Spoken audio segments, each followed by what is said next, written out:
You are not going to blow up your account because of a bad strategy. You are going to blow up your account because of a bad 5 seconds. Let me show you what I mean. Picture a woman on her lunch break. She is checking a trade on her phone, standing in line for coffee. The position is down 2%. Her jaw tightens. She tells herself it is nothing, just noise.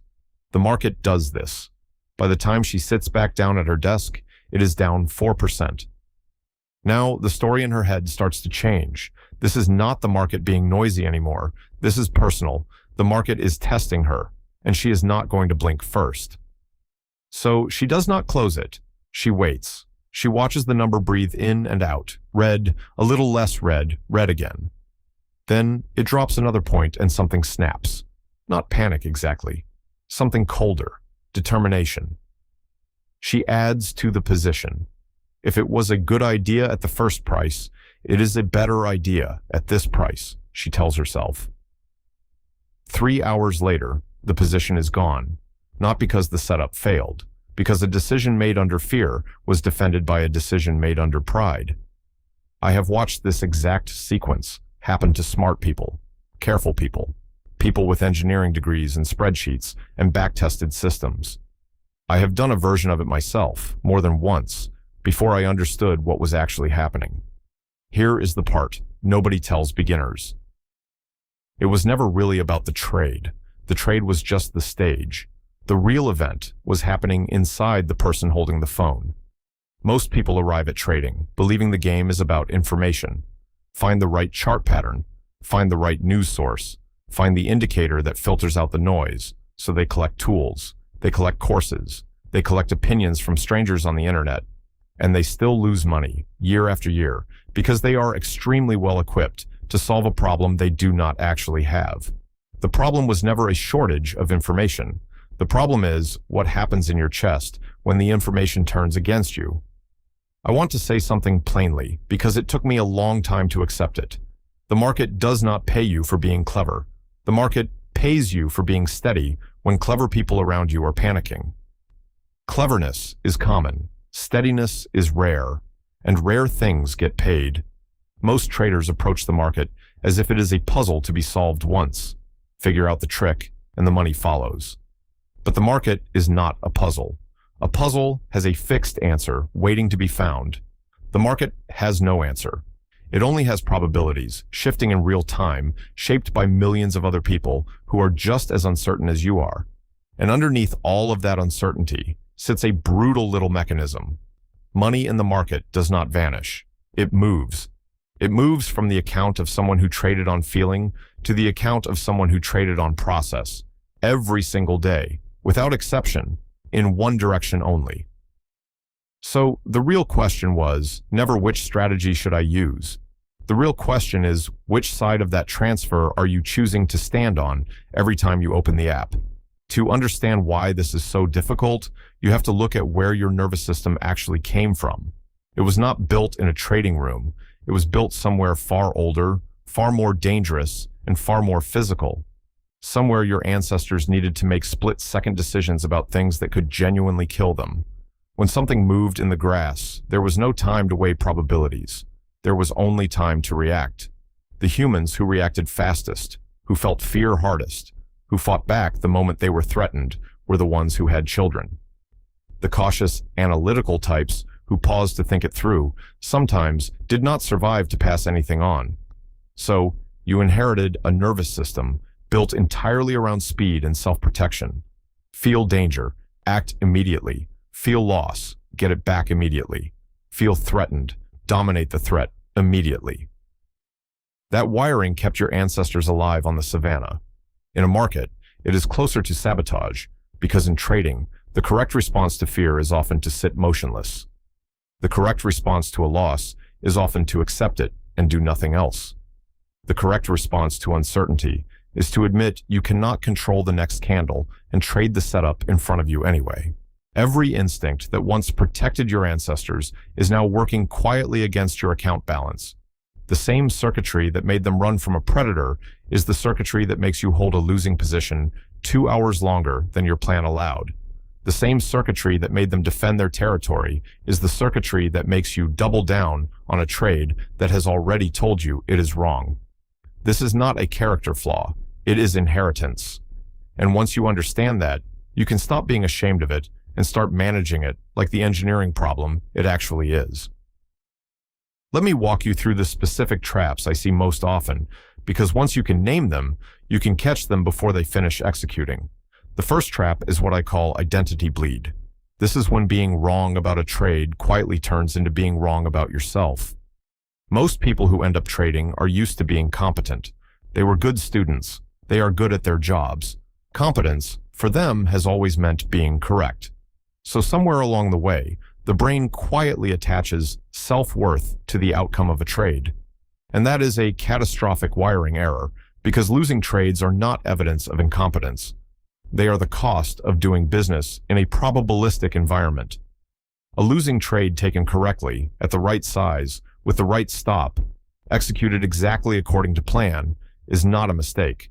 It is simply the price you occasionally pay for participating in a game where nobody gets certainty. The moment a loss starts to feel like a verdict on your intelligence rather than a normal outcome of a probability distribution, you have stopped trading and started defending your ego. And your ego does not care about your account balance. It only cares about being right. The second trap is what I call the debt feeling. You take 3 losses in a row, and something in you decides the market owes you money back, not because a new setup appeared, because you feel entitled to a win. I want to be direct about this one. The market has no memory of you. It does not know your account existed yesterday. It is not tracking a running total of what it owes you. When you trade to collect a debt that only exists in your head, you are not trading the market anymore. You are negotiating with a ghost, and the ghost always wins because the ghost is you. The third trap is restlessness, dressed up as opportunity. The chart goes quiet. Nothing lines up. And your mind, which is wired to crave stimulation the way it craves food, starts inventing reasons to act. A slightly imperfect setup starts to look acceptable. A random flicker starts to look like a signal. You are not responding to the market at this point. You are responding to boredom, and boredom is an expensive emotion to trade on. There is a fourth thing I want to mention, because it hides better than the others. It is the hunger for control. Uncertainty is deeply uncomfortable for the human brain, so the brain reaches for anything that feels like control. A sixth indicator on the chart, a new confirmation signal, one more article before pulling the trigger. The mind convinces itself that with enough analysis, the outcome becomes knowable. But nobody knows what the next candle does. Not the person who has been trading for 20 years, not the largest fund on the planet with the most expensive data feed money can buy. Nobody. The market is not withholding a secret from you that more research will eventually reveal. It is genuinely, structurally uncertain, one trade at a time. The traders who last are not the ones who found a way around that uncertainty. They are the ones who made peace with it and built a process that works anyway, on average, across many trades without needing any single trade to behave. When I place a trade now, I accept, before my finger ever touches the screen, that this specific trade might be a loser. I am not hoping it works. I am not attached to it working. I am trading the next 100 trades that look like this one, not this one trade in isolation. If the edge is real, the 100 take care of themselves, but only if I execute every single one the same way, win or lose, without letting my nervous system renegotiate the plan halfway through. I think about a sniper more than I think about any predator when I picture the discipline this requires.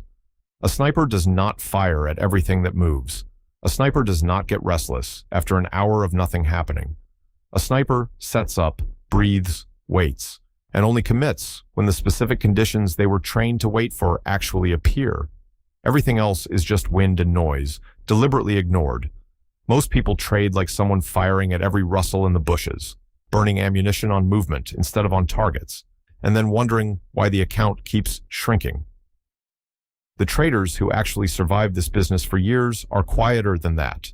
They have an extremely specific definition of what they are looking for, and when the market is not offering it, they do genuinely nothing, not because they are lazy, because they understand that inactivity, when nothing qualifies, is itself the trade. This is a hard thing to accept, because sitting still feels like wasting time and taking action feels like progress, even when the action is bad. But in this particular game, the person who can tolerate long stretches of doing nothing usually outlasts the person who cannot. Let me take apart a myth that keeps people stuck for years. Somewhere out there is supposedly a perfect system, an entry method with no false signals, an indicator combination that wins almost every time. People spend a decade looking for it. I spent time looking for it too, before I understood something that reorganized my entire approach. The thing people are actually searching for is not a better strategy. It is the ability to execute an already decent strategy without their own nervous system interfering with it. That is the whole secret, unglamorous as it sounds. A reasonable edge, applied consistently, without emotional static breaking the signal. Most people already have more edge than they think. What they are missing is not a better setup. It is the discipline to take every valid signal the setup gives them and skip every invalid one, regardless of how the last trade made them feel. They skip good trades because the last one hurt. They hold bad trades because admitting the loss feels like admitting failure. They exit winners early because an open profit makes them anxious. It might disappear. At the end of the month, the account does not reflect the strategy. It reflects the psychology that was layered on top of the strategy. I want to walk you through 4 shifts in thinking that changed how I operate. Not tricks, not shortcuts. Actual changes in how the mind relates to risk. The first is acceptance instead of denial. When a trade goes wrong, the instinct is to argue with reality. This is not really happening. It will turn around. What I have trained myself to do instead is accept the current price immediately, fully, without negotiation. Acceptance is not the same as giving up. It is what allows you to see the actual situation clearly enough to respond to it correctly, instead of responding to the situation you wish existed. The second is detachment instead of ego. Your job is not to be right. Your job is to manage risk well across many decisions. The moment you can watch a losing trade close without feeling like a verdict has been passed on your intelligence, you have removed the single biggest cause of account destruction that I have ever seen, in myself and in everyone I have coached. The third is process instead of outcome. A single trade tells you almost nothing about whether your decision was good.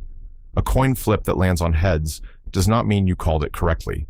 Judge your decisions by whether you followed your process, not by whether that particular trade happened to make money. Outcome and quality of decision are only loosely related over one trade and only become tightly related over 100. The fourth is tolerance instead of urgency. The urge to be in a trade right now, to be doing something, to feel active, is one of the most expensive feelings a trader can indulge. Real opportunities are not manufactured on demand. They arrive when they arrive.